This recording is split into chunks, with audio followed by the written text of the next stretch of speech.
नमस्कार दोस्तों, my exam practice में आप सभी लोगों का बहुत बहुत स्वागत है। आप लोग देख रहे हैं यूपीपी की टारगेट सीरीज, जिसमें हिंदी का 11वां भाग है और इससे पहले आपका 10 भाग हो चुका है। उसको जरूर देख लीजिएगा, प्लेलिस्ट में है। तो इसमें 30 प्रश्नों का विश्लेषण रहता है। तो देखते हैं आज का पहला क्वेश्चन। ए विराम चिन्हों की दृष्टि से कौन सा वाक्य शुद्ध है? तो बताएंगे कौन सा वाक्य शुद्ध है। तो सभी एक साथ चिल्ला उठे कि हम भी चलेंगे। बी, सभी एक साथ चिल्ला उठे कि हम भी चलेंगे। सभी एक साथ चिल्ला उठे कि हम भी चलेंगे। डी, सभी एक साथ चिल्ला उठे कि हम भी चलेंगे। इसमें विराम चिन्ह क्या है? बताएंगे कौन सा विराम चिन्ह इसमें सही है कि सभी एक साथ चिल्ला उठे कि हम भी चलेंगे। तो इसमें सी ऑप्शन आपका सही हो जाएगा। अगला देखते हैं। आपकी राह सब देख रहे हैं, रेखांकित शब्द कौन सा सर्वनाम है? तो बताएंगे आप। ये देखिएगा, ये पुरुषवाचक है, लेकिन अब इसमें पुरुषवाचक ऑप्शन में है नहीं, इसीलिए इसमें बताना कौन सा हो जाएगा। तो इसमें निजवाचक सर्वनाम हो जाएगा। कौन सा निजवाचक सर्वनाम हो जाएगा कि आपकी राह सब देख रहे हैं। अगला देखते हैं। प्रश्न संख्या 3 नंबर है। अब पढ़कर क्या होगा? इस वाक्य में कौन सी क्रिया है? प्रेरणार्थक क्रिया है, बी संयुक्त क्रिया है, सी आपका पूर्वकालिक क्रिया है, डी आपका द्विकर्मक क्रिया है। तो बताएंगे अब पढ़कर क्या होगा। तो अब जहां ये पढ़कर आएगा और उसके बाद फिर क्या होगा, तो ये पूर्वकालिक क्रिया हो जाएगी। अगला देखते हैं क्वेश्चन नंबर 4। कृष्ण शब्द का स्त्रीलिंग शब्द पहचानिए। तो बताएंगे कृष्णा, बी कृष्ण, सी कृषा, डी आपका कृष्ण। तो कृष्ण का स्त्रीलिंग हो जाएगा कृष्णा। अगला देखते हैं। प्रश्न संख्या 5 है। वृक्ष से पत्ते गिरते हैं, इस वाक्य में से कौन सा कारक है? अपादान कारक है, बी करण कारक है, सी कर्म कारक है, डी अधिकरण। तो वृक्ष से पत्ते अलग हो रहे हैं, तो इसका मतलब यहाँ अपादान कारक है। अगला देखते हैं। वर्तिका का तद्भव रूप क्या होगा? बत्ती होगा कि बाती होगा कि वर्तिक होगा कि वात होगा? तो वर्तिका का तद्भव रूप बाती हो जाएगा। अगला देखते हैं। भुलक्कड़ शब्द में किस प्रत्यय का प्रयोग हुआ है? भू का, ड़ा का, सियक्कड़ का, डी भूल का। तो देखते हैं। प्रत्यय का मतलब पीछे लगना, शब्द के पीछे जो लगता है उसे प्रत्यय कहते हैं। इसका मूल शब्द होता है भूल, और भूल में अक्कड़ जोड़ दिए। क्या जोड़ दिए? अक्कड़। तो हो गया भुलक्कड़। इसमें कौन सा विकल्प सही हो जाएगा? तो सी सही हो जाएगा। अगला देखते हैं। कृष का विलोम क्या होगा? बताएंगे ए बिटप, बी हष्ट पुष्ट, सी केस, डी आपका भाव। तो कृष का विलोम क्या हो जाएगा? हष्ट पुष्ट। अगला देखते हैं। हिंदी में कुल कितने सर्वनाम हैं? हिंदी में कुल कितने सर्वनाम हैं? तो बताएंगे 9 हैं, 10 हैं कि 11 हैं कि 12 हैं? तो 11 सर्वनाम है। अगला देखते हैं। खर शब्द का निम्नलिखित में से एक अर्थ नहीं है। ए गधा, बी बाण, सी तिनका, डी एक राक्षस। तो देखिए, खर का मतलब गधा भी होता है, खर का मतलब तिनका भी होता है, खर का मतलब एक राक्षस भी होता है, और खर माने क्या होता है? बाण नहीं होता। अगला देखते हैं। श्रुति सम भिन्नार्थक शब्द के जोड़े को पहचानिए। अपेक्षा, उपेक्षा, संसार, जगत, शाम, संध्या, दिन, दिवस। अब ये देखिएगा, श्रुति सम तो सब है, लेकिन भिन्नार्थक एक है केवल। संसार का मतलब वही, जगत का मतलब दिन, दिवस, शाम, संध्या, लेकिन अपेक्षा, उपेक्षा ये अलग अलग है। तो ये 11 का ए विकल्प सही हो जाएगा। अगला देखते हैं। अभ्यंतर का सही अर्थ क्या है? किसी वस्तु की आभा, बी किसी वस्तु का बाहरी भाग, सी किसी वस्तु से भिन्न, डी किसी वस्तु का भीतरी भाग। तो अभ्यंतर का हो जाएगा किसी वस्तु का भीतरी भाग। अगला देखना। मतैक किस संधि का उदाहरण है? तो बताएंगे गुण का, कि यण का, कि वृद्धि का, कि व्यंजन का। तो देखते हैं। ये जो वृद्धि है ना, मतैक, ये देखिएगा, ये मत धन आयक होता है। क्या होता है? मत धन आयक। यहाँ वृद्धि संधि आपकी सही होगी। अगला देखते हैं। नेताजी ने आजाद हिंद फौज, इसमें क्या है कि सही विकल्प बताना है कौन सा सही है वाक्य की दृष्टि से। नेताजी ने आजाद हिंद फौज का नेतृत्व किया, शुद्ध वाक्य बताना है इसमें। नेताजी ने आजाद हिंद फौज का निर्भय किया, सी नेताजी ने आजाद हिंद फौज का नियंत्रण किया, डी आपका नेताजी ने आजाद हिंद फौजी का नियंत्रण किया। तो इसमें ए विकल्प आपका सही हो जाएगा, नेताजी ने आजाद हिंद फौज का नेतृत्व किया। अगला देखिएगा। प्रश्न संख्या 15 है। आधा तीतर आधा बटेर मुहावरे का अर्थ बताइएगा। दो चीजों का मिश्रण, बी बेमेल चीजों का मिश्रण, सी आधा आधा खाना, डी आपका तीतर और बटेर मिलाकर खाना। तो देखिएगा, इसका जवाब हो जाएगा बी बेमेल चीजों का मिश्रण। अगला देखते हैं। नई नई बहू अभी से अपने पति को उंगली पर नचाने लगी है। तो अंगुली पर नचाना क्या हुआ? बस में करना। बी बहुत काम करना। सी इशारा करना। डी संत्रास देना। तो बताएंगे इसमें हो जाएगा अंगुली पर नचाना मतलब बस में करना। अगला देखेंगे, दिए गए पद्यांश के आधार पर प्रश्न संख्या 17 एवं 18 के उत्तर दीजिएगा। ये है आपका पद्यांश और इसी से संबंधित आपके प्रश्न रहेंगे, उसी का आपको उत्तर देना है।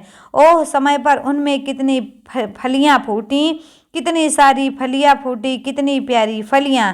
यह धरती कितना देती है, धरती माता कितना देती है, अपने प्यारे पुत्रों को ना समझ पाया था मैं उसके महत्व को। बचपन में निस्वार्थ लोभ बस वैसे बोकर रत्न प्रसूनी है वसुधा अब समझ सका हूँ। इसमें सच्ची समता के दाने बोने हैं, इसमें जन की क्षमता के दाने बोने हैं, जिसमें उगल सके फिर धूल सुनहली फसलें। मानवता की जीवन श्रम से हंसे दिशाएं, हम जैसा बोएंगे वैसा ही पाएंगे। अब इसमें बताना है कि कवि किसका महत्व नहीं समझ पाया? माँ का, धरती माँ का, सी परिश्रम का, डी आपका बचपन का। तो कभी किसका महत्व नहीं समझ पाया? तो धरती माँ का। अगला देखते हैं, मानवता की सुनहली फसलें कब उगेंगी? जब हम परिश्रम करेंगे, जब समता और क्षमता के बीज बोएंगे। सी जब चारों ओर शांति होगी। डी जब धूल सोना उगलेगी। तो बी ऑप्शन आपका सही हो जाएगा। अगला देखते हैं कि बघेली बोली का संबंध हिंदी की बोलियों के किस वर्ग से है? तो बताएंगे इसका कौन सा विकल्प सही होगा आपका? तो बताएंगे इसका जवाब क्या हो जाएगा? बघेली बोली का संबंध हिंदी बोलियों के किस वर्ग में आता है? तो पूर्वी हिंदी के आता है। अगला देखेंगे, पद्मावत महाकाव्य कौन सी भाषा में लिखा गया? राजस्थानी, बी खड़ी बोली, सी अवधी में, डी आपका ब्रज में। तो बताएंगे कौन सा विकल्प सही होगा? तो सी हो जाएगा अवधी में। अगला देखते हैं, नेताजी ने कहा कि तुम मुझे खून दो मैं तुम्हें आज़ादी दूंगा। इस वाक्य में कौन सा चिन्ह लगा है? तो बताएंगे ए पूर्ण विराम, बी अल्प विराम चिन्ह, सी उद्धरण चिन्ह, डी आपका प्रश्नवाचक चिन्ह। तो उद्धरण चिन्ह हो जाएगा। कौन सा होगा चिन्ह? तो उद्धरण चिन्ह हो जाएगा आपका, सी विकल्प सही हो जाएगा।